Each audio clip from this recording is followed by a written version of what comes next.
Hi, I am Anna. I come from www.ntvforex.com. New Zealand CPI to be around 1.5% in 2020 and 1.6% in 2021. UOB.http ntvforex.com News ID F32762 0914 GMT by Pablo Piovano.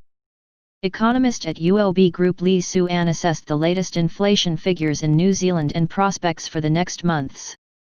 Key quotes.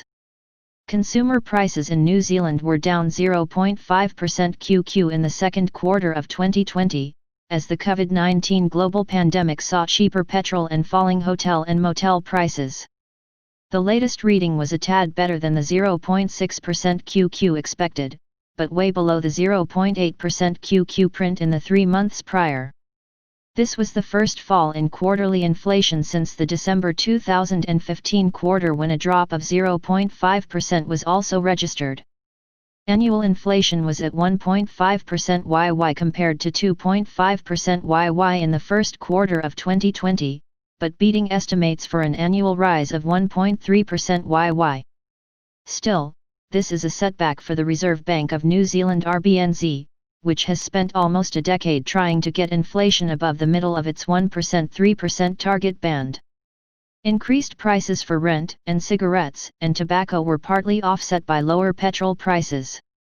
Meanwhile, consumer prices excluding food, fuel, and energy rose 1.9% YY, slowing from 2.3% YY in the first quarter, whilst other measures of underlying inflation were softer. The month of June was a period of high uncertainty due to COVID-19. At the same time, a rent freeze was introduced in New Zealand for existing tenancies, but not new tenancies. This made estimating rent change more difficult than usual. The RBNZ has already responded to the COVID-19 pandemic by slashing interest rates to a record low of 0.25% and launching a massive NZD60BN bond buying campaign. Growth has clearly rebounded in the last month as the country all but eliminated the virus, allowing a reopening of the economy. But with unemployment set to rise and wages soft, the outlook is a subdued one. We expect overall headline CPI to remain comfortably in the lower end of the 1-3% target band, at 1.5% and 1.6% for 2020 and 2021, respectively. Subscribe our channel to receive the news as soon as possible. Thank you for watching.